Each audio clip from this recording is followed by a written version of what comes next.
Madagascar is a very odd franchise. It's the DreamWorks series that nobody saw coming. Shrek, obviously that got a franchise. Kung Fu Panda, instant absolutely. How to Train Your Dragon. Oh, everybody was begging for that to become a series. But a Madagascar franchise, nobody was clamoring for. The first movie got mixed reactions from critics and audiences, and while it wasn't hated, it wasn't beloved like previous DreamWorks movies. It made a ridiculous amount of money though, so a sequel was inevitable along with spin-offs, merchandise and of course video games, and today we're going to be talking about those video games. These games are mixed in quality. They aren't trash, but I wouldn't call them good either. Why?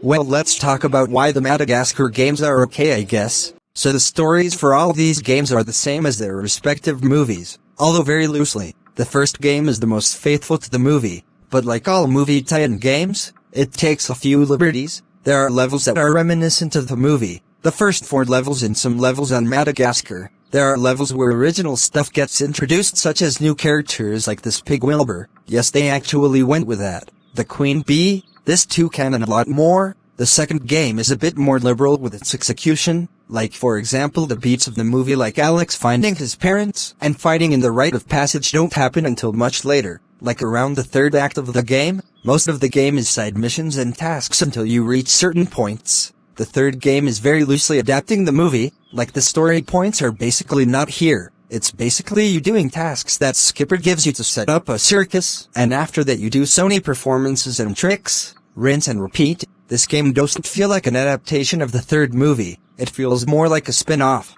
which if it was this format would make a lot more sense. Why not just call it Madagascar Circus Adventures instead? This makes no sense. The way these games adapt their movies is strange. Some work but some really don't. As for the controls of all these games, they're the same basic controls you'd find in any movie tie-in games. A and X to jump and double jump, square and X to attack, and Y and triangle for special attack. The first game does give you some extra moves, like Alex has a claw attack and Melman has a head bash. Gloria can do stuff like hip check and butt bash, and Marty can long jump. You can unlock all these moves by collecting power cards, which the game has scattered throughout certain levels. The first and second level just gives them to you, letting you know the basics of how this works, but for the most part you have to seek them out yourself, and they can be in very tricky areas.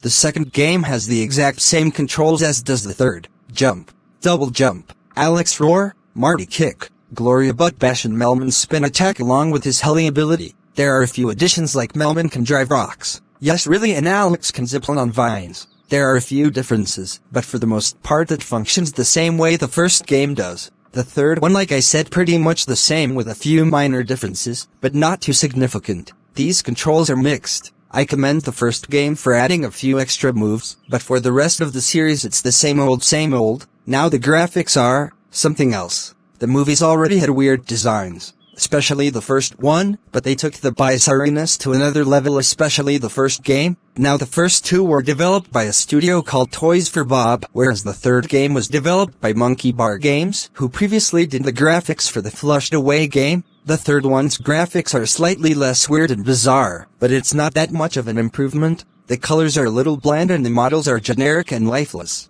These graphics aren't the worst, but they're the textbook definition of okay. The graphics for the first 2, oh boy, this is strange. The models look so dead inside when they move, and the faces seem to be painted on rather than actual expressive eyes and mouth. Seriously, what was the budget for these 2? The graphics are just really hard to look at sometimes. The backgrounds are okay and aren't nearly as scary to look at as, ugh. But even at that they are just okay, and I've seen better backgrounds in other DreamWorks games. One thing that is really good from the first game are the mini-games, particularly the Tiki Golf and Shuffleboard.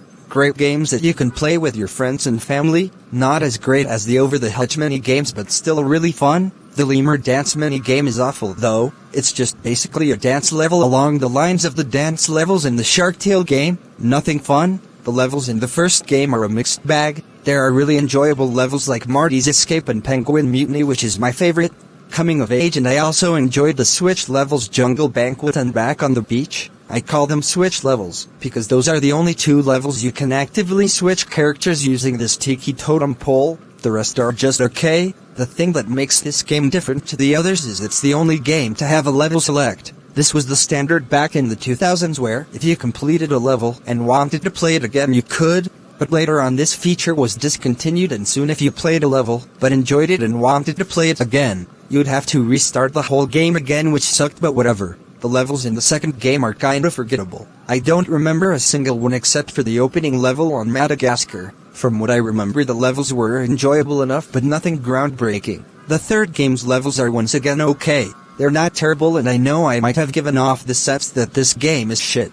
But it's not. It's just generic and not really that engaging. But the levels or stages, 'cause that's what they really are fine but nothing great. If you like this sort of game where it doesn't follow a narrative and just has you doing stuff to get to the next stage, that's fine. I'm just not into that sort of thing. The soundtracks for all three games are okay. The first game's tracks are the most memorable, but nothing too fantastic. Just typical tropical island music and action music. The second and third game's tracks are okay. They serve their purpose, but again, and I know I sound like a broken record, but I must emphasize they're just okay. So overall, guys, the Madagascar games are inoffensive but nothing remarkable. The first game is definitely the best out of all three, but that isn't saying much considering how okay the other games are. I know I've said okay many times, but there's really no other word to describe them. They're perfectly fine video games, and if you're a fan of the movies, then I'm sure you'll get a lot of enjoyment out of them. Personally, I'm gonna stick to playing Over the Hedge.